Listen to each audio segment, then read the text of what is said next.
Assalamualaikum warahmatullahi wabarakatuh.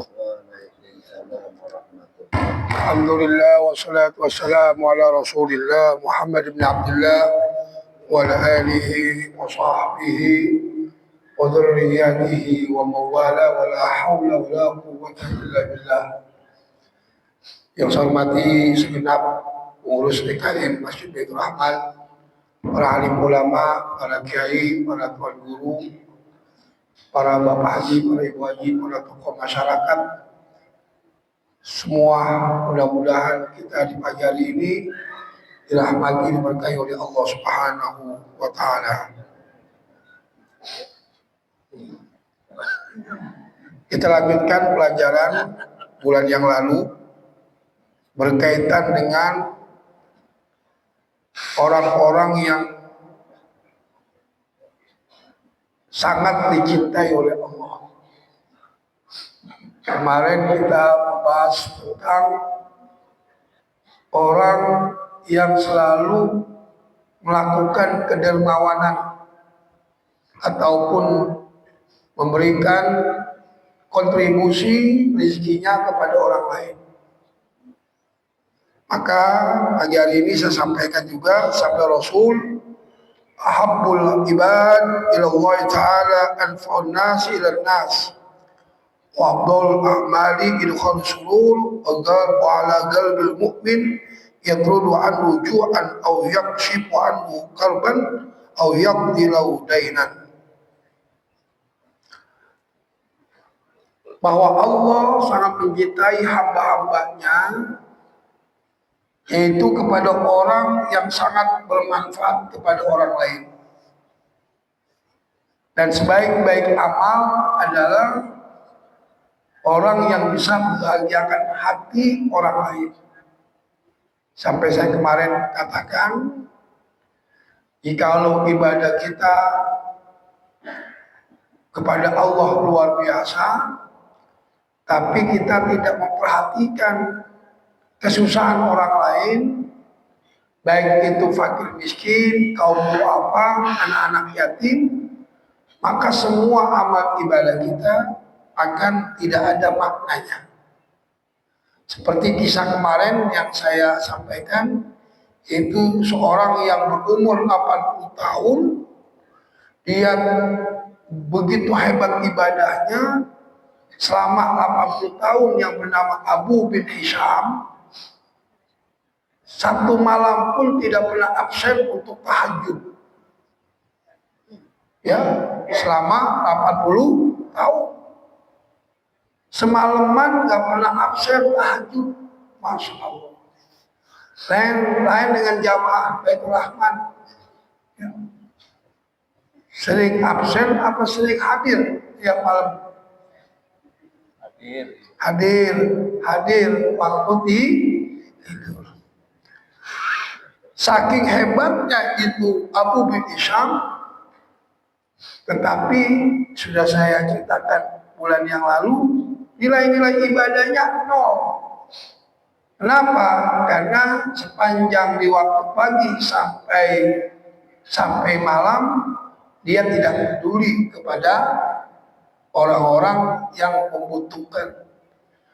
Dia tidak peduli kepada fakir miskin, dia tidak peduli kepada anak yatim. Itulah ibadah yang nol. Jadi kalau di kampung kita ada orang yang ahli ibadah tapi tidak peduli kepada fakir miskin sama kaum duafa, sedangkan dia orang berkecukupan. Gak usah ngomong apa-apa Bu, Bapak, kita bilang aja nol, gitu aja udah. Ya, gitu. Jadi mulai hari ini kalau ada orang yang ahli ibadah, apalagi orang berkecukupan, dia tidak peduli, tidak memperhatikan kaum duafa, anak-anak yatim, cuma mementingkan ibadahnya, kita anggap nol. Kenapa? Karena baginda Rasulullah SAW berkata, man asbaha, barang siapa yang di waktu pagi dia bangun seperti kita nih, yanwi nusratal mazlumi wa qada hajatil muslim, Dia semata-mata bangun tiap pagi itu niat untuk membantu orang yang membutuhkan, orang yang memerlukan bantuan dia. Kanat lahu ka'ajri hajjatin mabrurah. Jadi paginya kita bangun atau tadi malam kita pengen niat bantuin seseorang, besok pagi saya pengen sedekah walaupun cuma 1 liter beras kepada tangga saya yang susah. Itu udah punya rencana tuh paginya juga malamnya. Lalu kita bangun, pas setelah bangun kita sholat subuh, paginya itu kita beli beras 1 liter. Berapa 1 liter kira-kira, Bu? 15.000. Kita beli itu 1 liter, kita kasih kepada tetangga kita yang kesusahan. Itu kata Nabi, kanat lahu ka'ajri hajjatin mabrurah. Maka orang itu sudah mendapatkan nilai pahala haji yang mabrur. Ya, bagi kita 15.000 nggak seberapa. Ya, tapi orang yang susah 15.000 luar biasa. Bagi kita 20.000 nggak seberapa, Kak. Masuk ke tukang bakso malah kurang lagi kalau kita nambah es campur kan gitu. Tapi bagi orang yang nggak mampu 20.000 luar biasa. Ya, dia beli beras 15.000, 5.000-nya dia beli telur, lalu bisa makan 2 kali dia dengan beras yang dibelinya. Itulah kata Nabi, barang siapa yang di waktu paginya dia terbangun, lalu dia niat untuk menolong, memenuhi kebutuhan orang lain, karena tahu kajir hajatin mabrurah, maka baginya mempunyai nilai pahala yang luar biasa. Nabi pun bersabda, man nafasa qurbatan min qurabi dunya, nafasa Allah qurbatan min qurabi yaumil qiyamah. Barang siapa yang melapangkan kesusahan orang lain di dunia, nanti Allah akan lapangkan kesusahannya di akhirat. Ya, mudah-mudahan kita termasuk orang yang mempunyai sifat kedermawanan, ya, sifat kepedulian, sifat hati yang peka kepada orang-orang yang membutuhkan dan dalam keadaan orang-orang yang susah.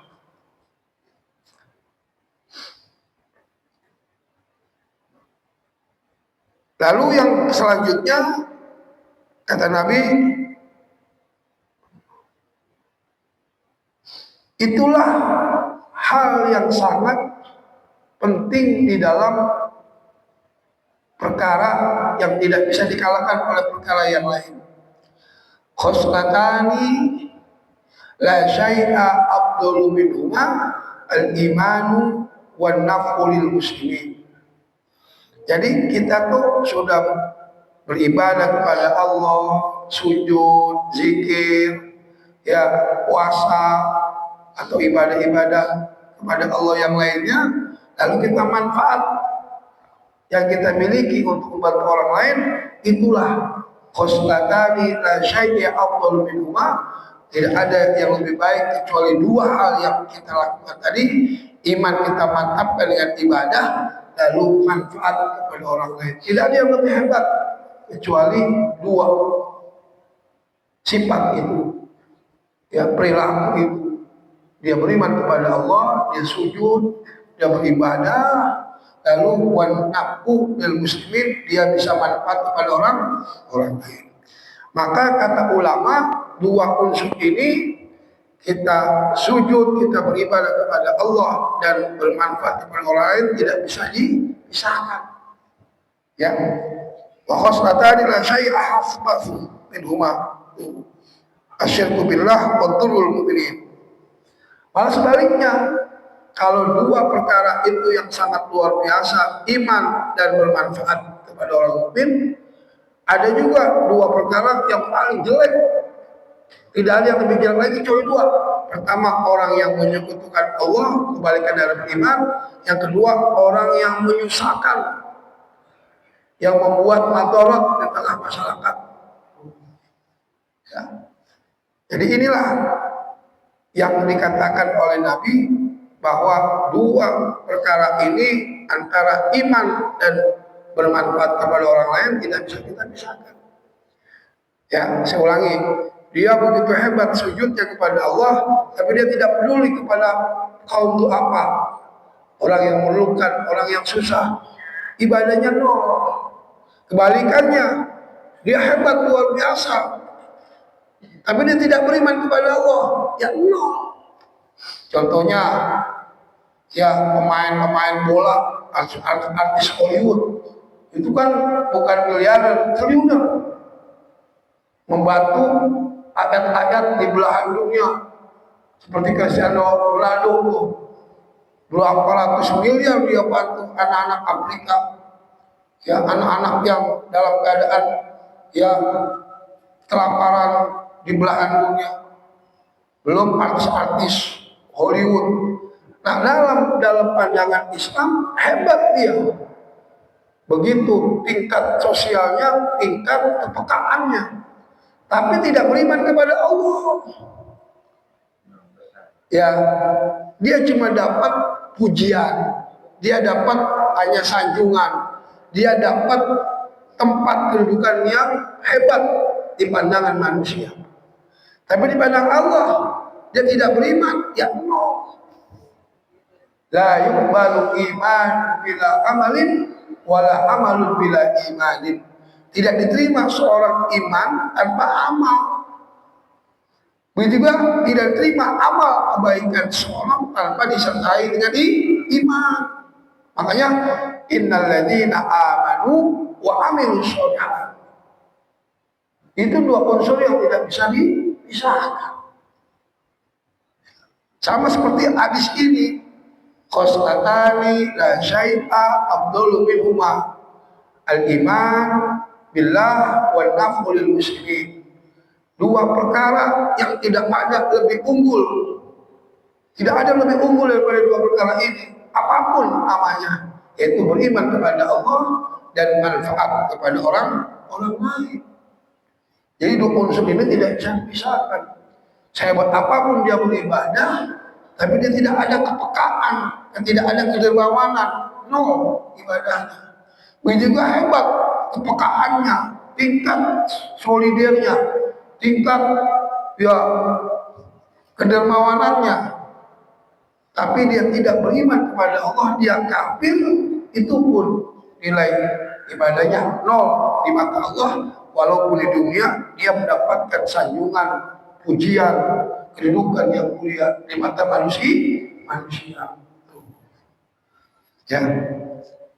Jadi mari kita jadikan iman kita ini kita pupuk dengan kepekaan kepada orang lain. Al-Imam Al-Ghazali berkata, ya, seorang yang ahli ibadah, ya, tetapi tetangganya masak batu, itu nilainya nol ibadahnya. Ngerti nggak masak batu? Ibu pernah masak batu? Bapak pernah makan batu? Kalau bininya masak batu, berarti lakinya makan. Itu ibarat ya peribahasa doang. Nggak ada yang dimasak. Kan gitu. Tidak ada yang dimasak. Beras agak punya, telur agak punya, sembako tidak punya, batu yang dimasak. Ya kan gitu. Dulu nggak pakai gas, pakai kayu bakar. Ya, pakai kayu bakar.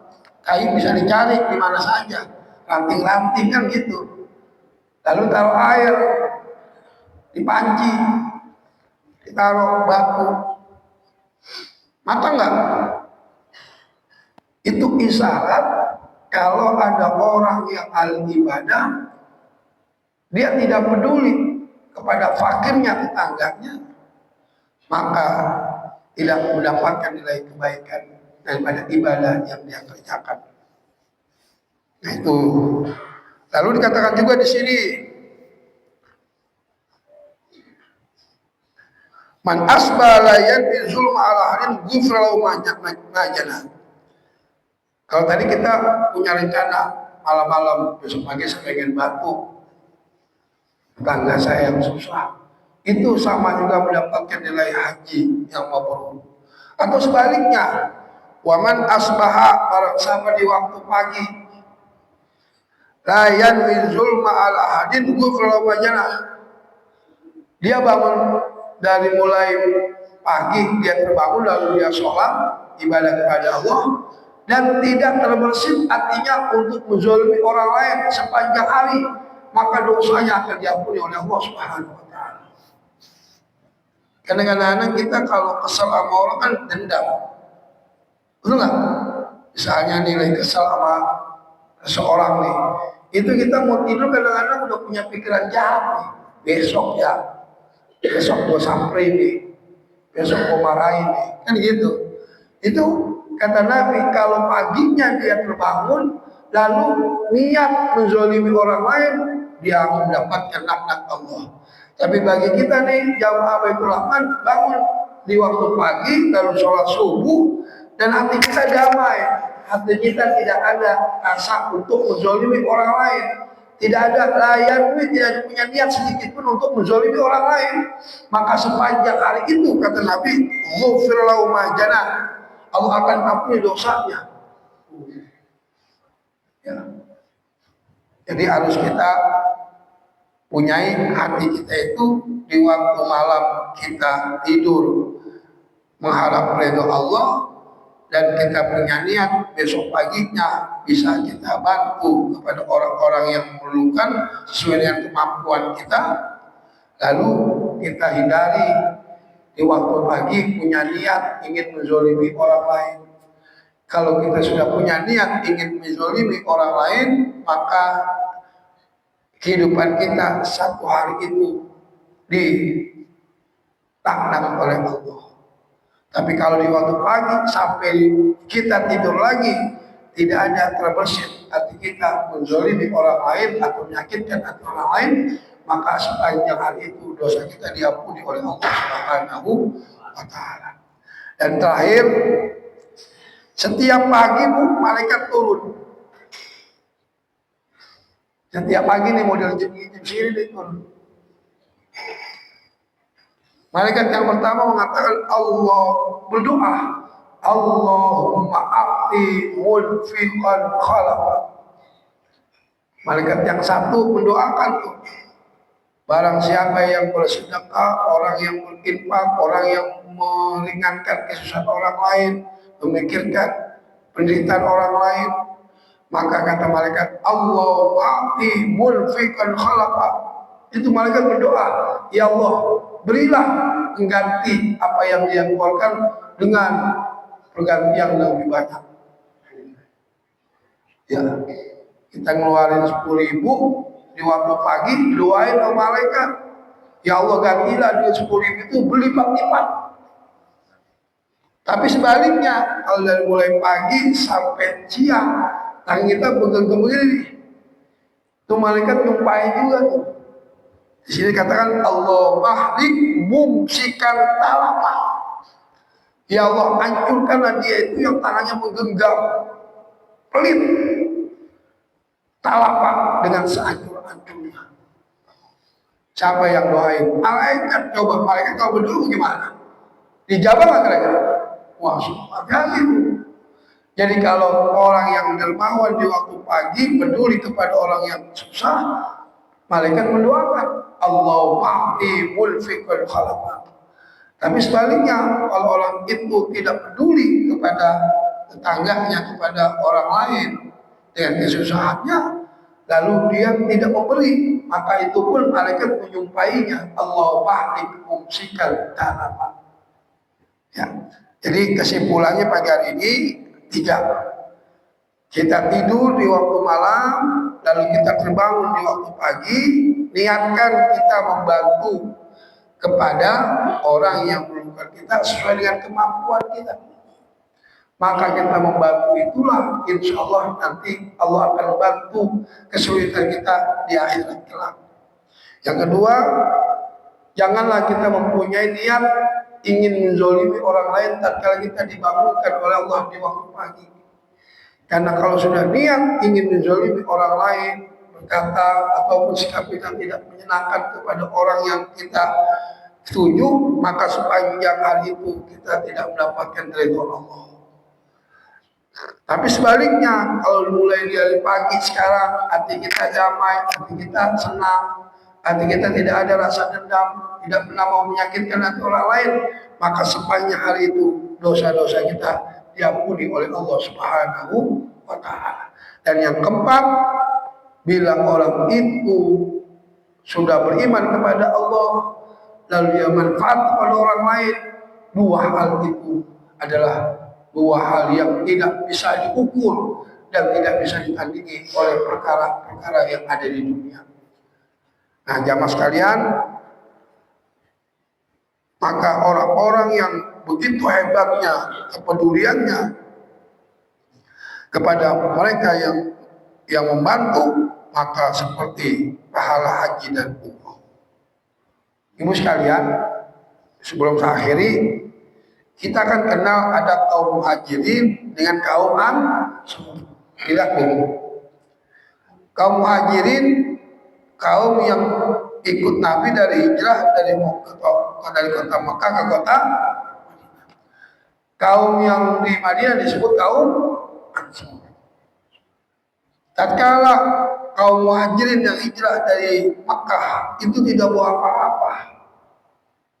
Perbekalan cuma sekedar perbekalan sepanjang jalan. Kita ketahui Makkah Madinah itu dulu bukan Madinah, namanya Yasrib. Setelah Nabi sampai baru ganti namanya Madinah. Itu jarak Makkah sama Madinah lebih kurang 500 km. Ya, kalau melalui naik darat, naik bis hampir 5 sampai 6 jam. Kalau sekarang ada kereta api tuh, ya 1,5 jam sampai 2 jam sampai ke Madinah bolak-balik. Ya, pada saat orang muhajirin datang ke Madinah, itu kaum ansor hebatnya, kedermawanannya. Apa? Bermaaf ya, bermaaf. Kata kaum ansor, hai saudaraku muhajirin yang bersama dengan Rasulullah dari kota Makkah.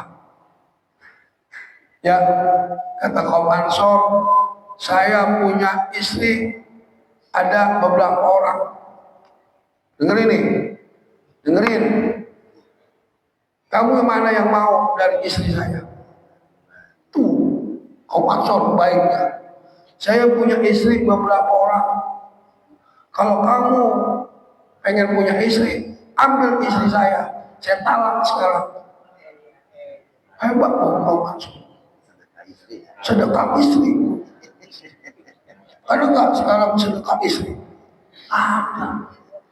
Ada lagi, kamu datang dari Mekah bersama Rasulullah, tidak bawa apa-apa, kau tinggalkan rumah, kau tinggalkan harta di Mekah. Sekarang rumah saya segini, dibagi 2. Ini untuk saya setengah, untuk kau muhajirin. Makanya kaum ansor dijamin semuanya menjadi ahli surga. Ya, yang pemuda datang, kamu belum nikah, ambil anak saya, nikahin, walaupun nggak punya apa-apa. Masya Allah. Yang pengen menggarap kebun, tuh tanah saya, kata kaum ansor, ambil berapa hektar untuk perkebunan, milik kamu, bukan milik saya lagi. Hebat gak? Hebat gak? Gak ada kebaikan seperti kaum ansor. Sampai bininya pengen dikasih, anaknya pengen dikasih. Hebat gak? Tanahnya dikasih. Dia punya rumah dibagi 2 untuk membahagiakan kaum muhajirin. Hei, hebat gak? Luar biasa. Ya. Yang tidak punya modal untuk dagang dikasih. Akhirnya apa? Ada seorang sahabat udah dikasih istrinya, dikasih modal, tanah dikasih, rumah dapat, menang banyak dia. Itulah kaum Ansor dengan Muhajirin, mereka itu luar biasa. Kaum Muhajirin ya adalah kaum di mana dia lebih beriman lebih dahulu kepada Rasulullah Shallallahu Alaihi. Dia punya keutamaan luar biasa. Perjalanan di bawah penindasan kaum Quraisy, kaum kafir, tapi dia menjalankan hijrah dengan hati apa? Hati karena Allah. Wa man kana hijratuhu ila Allah wa rasulihi fajratullahi wa rasulih. Begitu hebatnya perjuangan kaum Muhajirin dibalas oleh kaum Ansor dengan semua apa yang dia punya, dia kasih. Istrinya, anaknya, kebunnya, rumahnya, hartanya. Ibu-ibu yang gak punya emas, dikasih emas, dikasih berlian, dikasih permata. Masa. Dah, saya cukup. Silakan bagi yang bertanya. Baik, para bapak-bapak ibu yang mau bertanya, silakan. Ada hal-hal yang perlu untuk bertanyakan tentang materi tadi atau hal yang lain yang perlu dipertanyakan. Silakan, barangkali ada yang bertanya. Apa aja, silakan. Apa aja yang boleh ditanyakan? Ada ibu-ibu, ada satu ibu dulu ya. Ibu.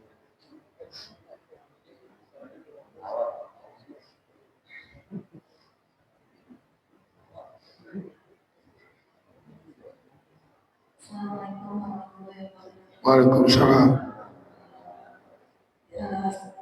Sesuai ceramah barusan ini, kayaknya ada sedikit yang menggelitik buat ibu-ibu ya Pak ya. Yang tadi istri bisa dapatkan, kan? Emang di sekolah saat itu status istri dan anak itu apa tuh kayak misalnya kayak barang yang bisa Iya, gitu. iya bu. Itu satu. Nah, iya. Ada kendaraan hewan apa nggak mungkin Enggak. yang kedua kita harus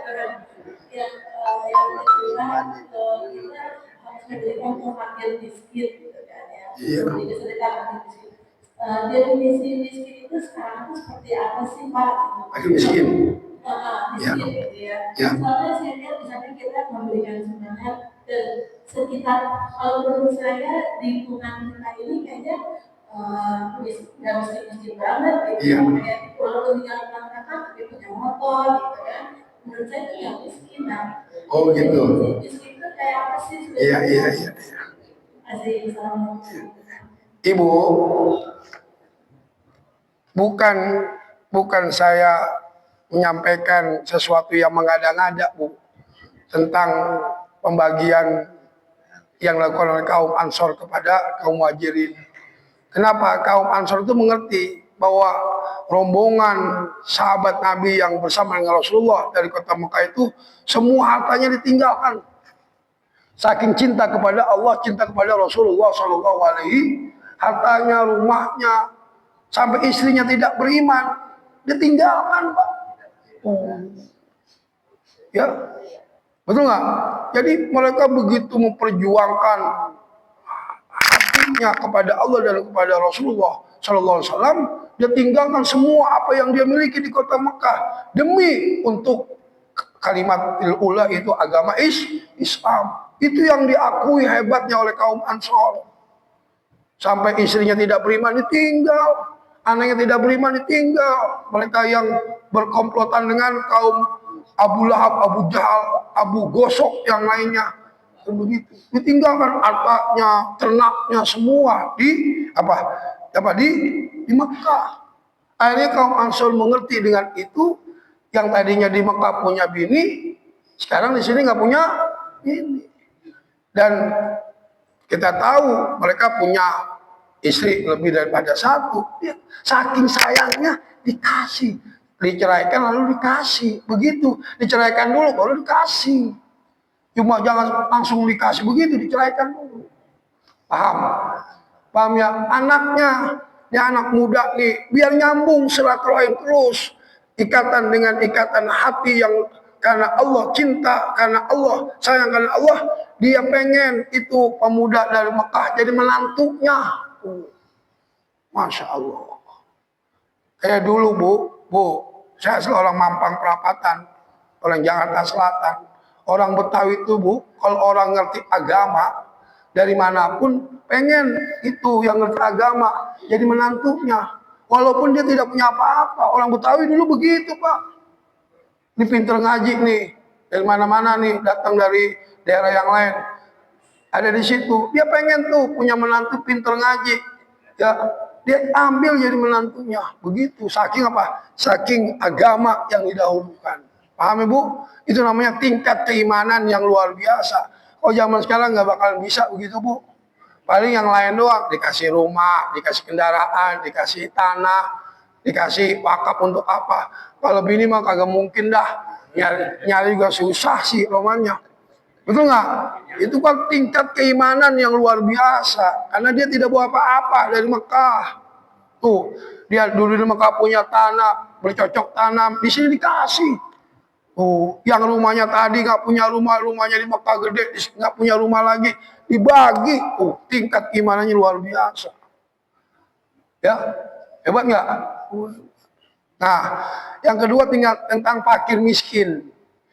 Fakir miskin itu pengertiannya begini. Fakir adalah misalnya orang itu butuh duit 10.000 dalam seharian. Ini saya kasih contoh. Dia butuh makan dari pagi, pokoknya dia butuhnya 10.000. Dia kerja keras, dia usaha, dapatnya cuma setengah, 5.000 atau di bawah 5.000, 4.000, 3.000, itu namanya fakir. Kalau miskin dia butuh 10.000, dia dapatnya di bawah 10.000, di atas 5.000, 8.000, 9.000, 7.000. Itu namanya miskin.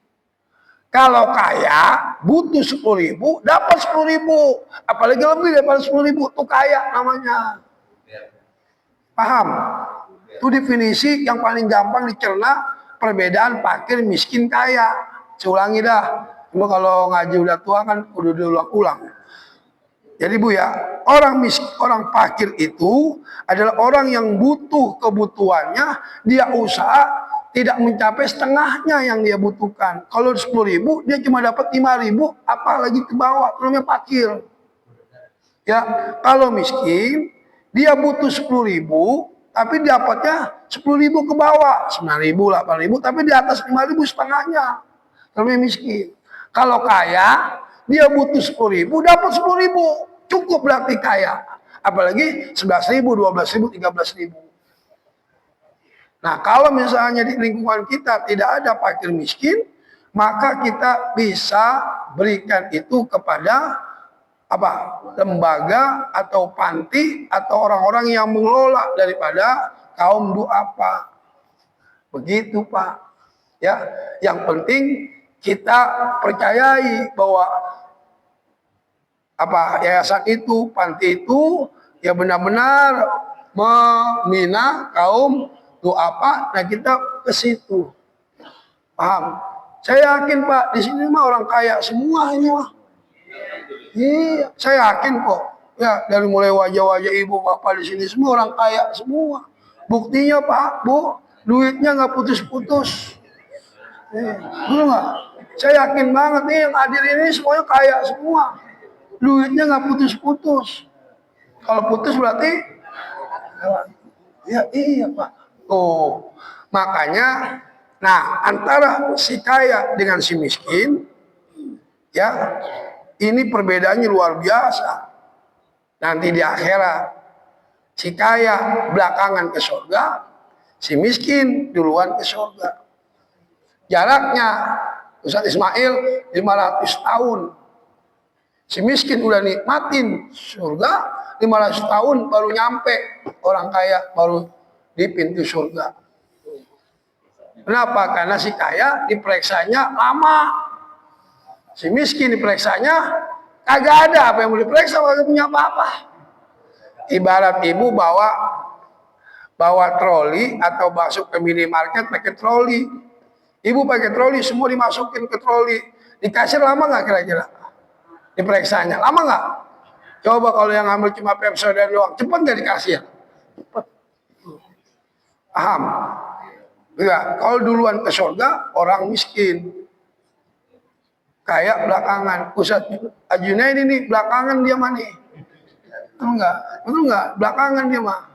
Tapi mudah-mudahan semuanya berkumpul dalam surganya Allah Subhanahu. Jadi kalau ngikutin doanya Nabi mah, apa doanya Nabi? Allahumma ja'alni miskinan wahsyurni ma'al masakin wadkhilnil jannata ma'al masakin. Itu doa Nabi. Ya Allah, jadikanlah aku orang miskin, kumpulkanlah bersama orang-orang miskin, dan masukkanlah aku bersama golongan orang miskin. Tuh Nabi Muhammad tuh doanya begitu. Coba mulai kita praktekin dah. Mulai besok kita baca, ya Allah, jadikanlah aku orang miskin. Nah, jadi itulah hebatnya, ya. Jadi begitu Ibu ya, tingkat keimanan kaum Ansor di mata Allah, di mata Rasulullah, begitu hebatnya berbagi kebahagiaan kepada kaum makanya kaum Ansor dengan kaum Muhajirin, golongan yang sudah dijaminkan oleh Nabi surganya Allah Subhanahu wa Ta'ala. Ya, paham ya? Lagi, cukup. Assalamualaikum warahmatullahi wabarakatuh. Mohon ini hubungannya perkara iman dan amal soleh. Tadi dia bilang bahwa seorang yang beriman tapi tidak beramal soleh atau tidak bersedekah, lainnya itu zor. Kemudian sebaliknya juga sama, apabila seorang yang hanya bersedekah tidak beriman atau tidak soleh itu zor. Sekarang ada pertanyaan sedikit, bagaimana kalau keduanya itu ada, tapi dia itu berinfak bersedekah cuma satu pengen lihat orang, gimana itu? Apakah nyampe? Ya, nanti ada di sini. Nanti berlanjut bulan depan dah, ya. Emang belum. Ya, ini mah ada ini dalam kitab Nasul Ibad ada. Selanjutnya ini, kan saya bilang perkara yang dicintai, yang perkara yang dibenci oleh Allah termasuk aryau fil ubad ada. Nanti orang yang memamerkan, orang yang pengen memperlihatkan amalnya dalam ibadah, nah itu pembahasannya panjang tak. Ibu, yang penting semangat untuk haji. Ibu sehat, bapak sehat, saya juga sehat. Ya, sekira itu. Ya. Jadi bukan dijawab sekarang, ada. Ya, bulan depan insya Allah ada di sini. Assalamualaikum warahmatullahi wabarakatuh. Menurut saya ini ya, yang namanya judul berbagi atau memberi itu tidak berlandaskan agama. Ya. Agama apapun atau tanpa agama, pasti Allah akan balas. Ya. Pasti, gak usah khawatir. Mau kita sedekah sama orang miskin atau tidak miskin, sama fakir atau tidak fakir, pasti akan dilimpahkan rezekinya dari apa yang kita bagi. Ya. Ayatnya dijelaskan di surat Al-An'am 160. Begitu Ustaz. Man ja'a bil hasanati falahu asru amsalihha. Siapa orang satu saja memberikan, maka Allah akan balas 10 kali lipat. Maka yang namanya Cristiano Ronaldo, Bill Collins dan seluruh tokoh-tokoh di luar sana yang tidak beragama Islam, maka dilipat gandakan terus rezekinya berkelimpahan. Ya. Kali bisa Bapak Ibu sekalian, ada dua hal yang perlu dipahami. Jadi berapapun kebaikan kita berikan kepada siapapun, memang ada balasannya. Ya Bu, kita berikan berbuat baik kepada siapapun, terima. Faman ya'mal mithqala dzarratin khairan yarah. Tadi bacanya wa man jabil hasanati falahu asyru amsalha wa man jabi sayyiati falaysa illa mislaha wa hum la yuzlamun. Memang setiap orang berbuat baik, ya, betul enggak? Akan berbuah dengan kebaikan. In ahsantum ahsantum li anfusikum, siapapun.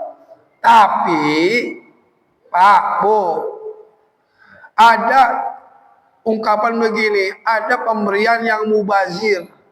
Bila kita kasih, ada 3. Pertama, memberikan makan orang yang sudah kenyang. Udah kenyang nih, kita kasih. Mubazir bagi dia. Orang udah makan, udah kenyang. Tapi kita kasih kepada orang yang belum makan, itu manfaatnya luar biasa. Kedua, orang yang diberikan petunjuk, nasihat dia agak mau. Mubazir. Betul nggak? Kita pengen berbuat baik, pengen nasihatin dia. Kan berbuat baik itu ada sifatnya imateri, sifatnya materi. Jangankan sedekah, kita nyebrangin orang tua, nyebrang aja udah disebut kebaikan kok. Wa anit tariqi minat tariqi sedekah, kita mengambil paku atau beling di tengah jalan yang membahayakan, kita singkirkan, udah berbuat baik. Sifatnya imateri, apalagi materi, uang dan makanan. Sekarang kita pengen nasihatin dia, tapi dia nggak mau terima nasihat, mubazir. Nah makanya dengan itu apa? Kita berbagi kepada siapapun ada nilai pahala, tapi ada skala prioritas. Ada skala prioritas, mana yang manfaat, ada yang lebih manfaat lagi. Kita bagi kepada orang yang mampu, itu manfaat. Tapi bagi orang yang tidak mampu, lebih manfaat. Betul nggak? Jadi ada skala prioritas. Sampai kita sedekah. Wa adzal qurba haqqau. Kita kalau sedekah ke dalam dulu, keluarga kita dulu. Ya, kalau kita sedekah tuh lihat dulu ke dalam ponakan kita, sepupu kita masih perlu nggak? Kita sejahterakan dulu lingkungan keluarga kita yang masih nasab dengan kita. Baru kita keluar. Jangan kita keluar dulu hebat di luar, tapi kita punya ponakan susah. Itu Al-Quran tuh. Berbuat baik kepada orang yang lebih dekat denganmu, baru orang lah. Jadi kepada siapapun. Ustaz Junaidi ngasih duit sama saya, dapat pahala nggak dia? Dapat pahala, nggak usah dipikirin, harus ditindaklanjutin kan gitu. Paham? Nah kalau bicara tadi, ya seperti ya tokoh-tokoh olahraga, tokoh-tokoh, ya segala macam orang-orang yang begitu, dia dapat Pak kebaikannya. Cuma dapat kebaikannya di dunia. Pertama popularitas. Ya harta melimpah ruah, emang begitu. Ya Allah kasih namanya apa? Namanya itulah kata Allah, barang siapa yang berbuat baik, aku akan berikan kebaikannya kepada in ahsantum li anfusikum. Bagaimana hebatnya? Ya dia dapat popularitas, dapat nama tersanjung, rezekinya tidak pernah putus, itu kebaikan di dunia, tapi kebaikan di akhirat belum tentu. Jadi la yuqbalu imanun bila amalin wala amalun bila imanin. Paham? Sekarang saya tanya Pak, Bu, kita pengen apa yang kita dapat di dunia apa di akhirat?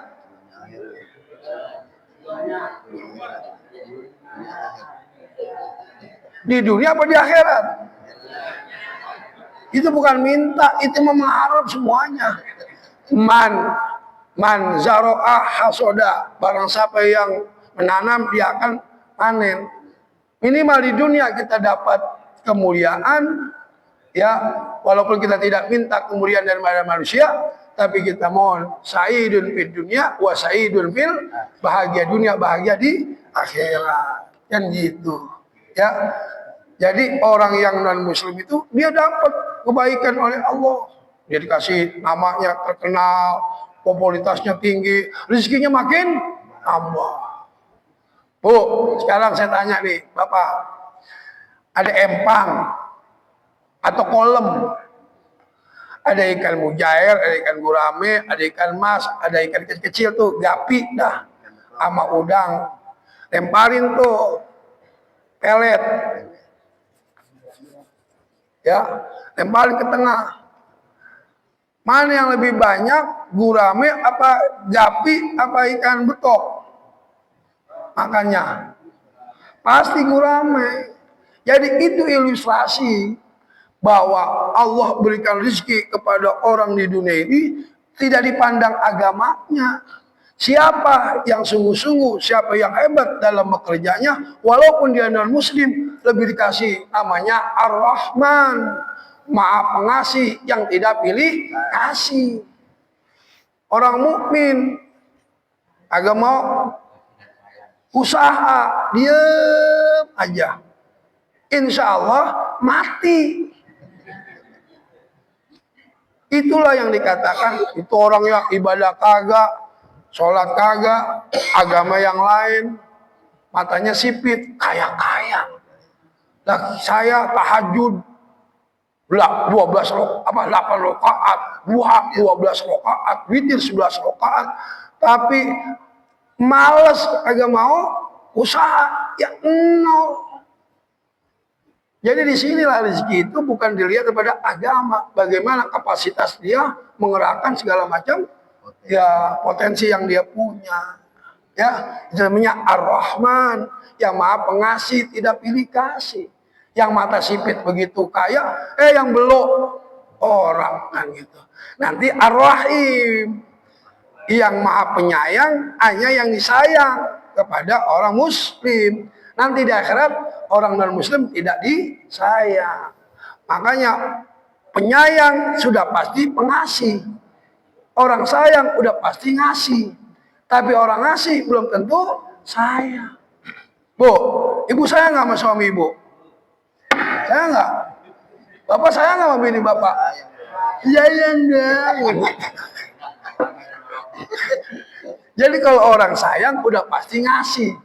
Tapi orang ngasih belum tentu sayang. Begitu. Ya. Jadi mudah-mudahan kita berbuat baiklah kepada siapapun. Ya, tapi dalam berinfak bersedekah cari skala kualitas yang lebih utama. Ya, lebih utama. Betul nggak? Memberi yang terbaik adalah orang yang lebih memerlukan daripada orang yang biasa-biasa aja. Paham, Bu? Bapak? Itu. Jadi kepada siapapun kita, jangankan kepada fakir miskin, ke ustadz aja ngasih, dapat pahala. Betul nggak? Iya, apalagi orang miskin. Dan sekarang kalau udah ustadznya miskin, susah, lebih diutamain daripada yang kaya, kan gitu. Nah, itu nggak ada orang ada. Iya.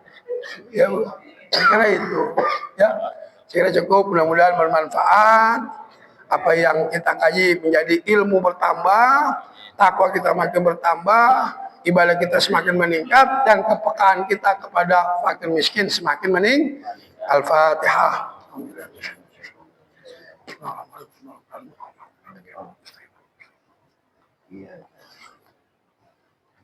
اللهم يكن الفاتح بسر الفاتح بكرمة الفاتحة ومثل الفاتح بشافة الفاتحة.